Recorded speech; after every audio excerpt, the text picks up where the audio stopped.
Can one congressman from Rhode Island put an end to this dystopian Trump madness? Elon's Doge cuts, invading Panama, screwing over Ukraine, taking Greenland, being Putin's water boy, making Canada the 51st state through military force?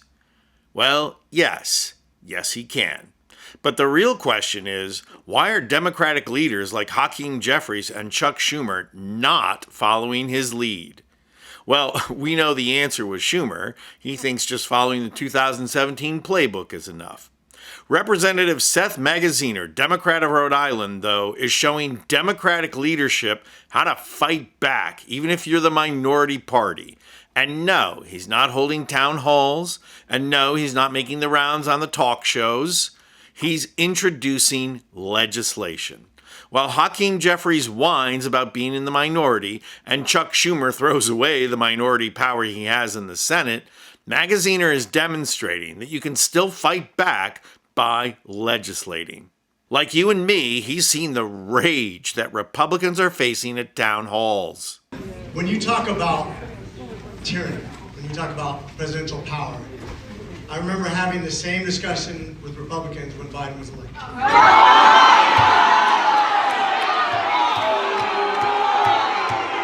He's seen how Republicans now fear their constituents.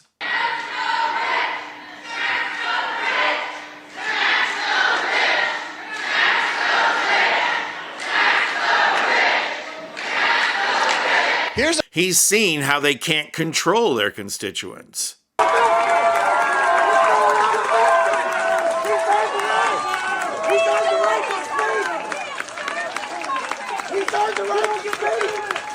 And he's seen how they can no longer gaslight their constituents. It's so bizarre to me how obsessed you are with federal government. But here's the thing.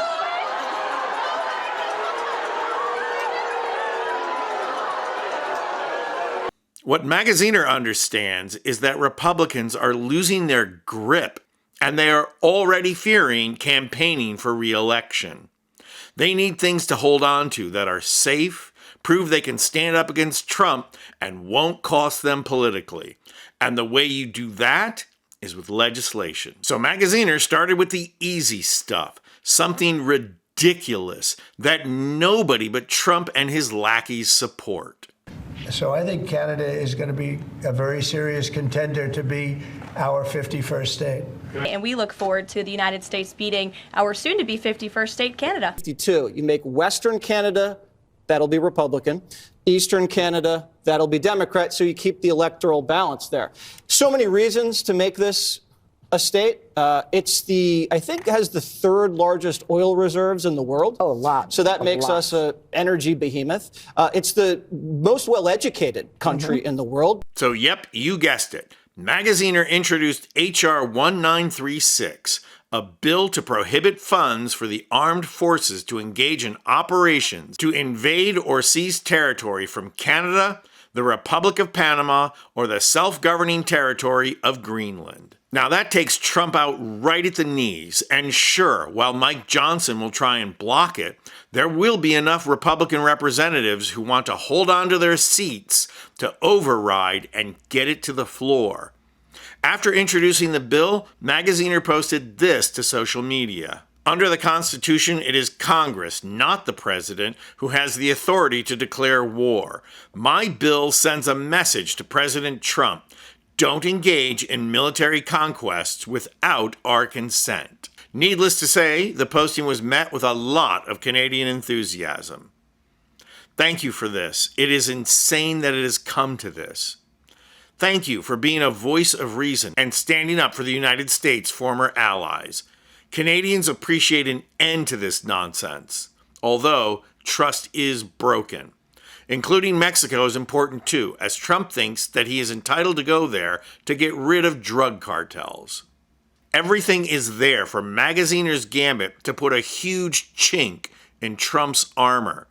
Everything but leadership. Magaziner has only 8 co-sponsors for this bill, and other than Swalwell, none of them are names that you would recognize. No Ilhan Omar, no Ayanna Pressley, no Rashida Tlaib, and no AOC. let alone Hakeem Jeffries and minority leadership. Just like Republican lawmakers who are shaking in their boots, Dems need to listen to their base too. The message that was sent by Democrats in Congress with the CR catastrophe was clear. It's not that you're in the minority. It's that you aren't even working together on a shared strategy. And that is failure. We are not interested in hearing that you are in the minority. We know that. We want you to show some of the backbone and strategic brilliance that Mitch McConnell would have in the minority. If there's one thing Gingrich and McConnell understood, it's introducing legislation you know isn't going to pass, but you push it and you promote it anyway. You put the opposition on the spot. You put them on the defensive. You show Americans how out of touch the other side is when it comes to governing. You show your base that you are willing to take up the fight. And you pick those pieces of legislation that swing district representatives have to vote for, like Sunbelt politicians on immigration. Are you going to tell me there are absolutely no Republicans in swing districts who won't feel the heat on this bill? Swing districts in New York, Michigan, Wisconsin, Maine, and Minnesota? This bill can definitely pass the House. Come on, Chuck. You're supposed to be a fighter, remember?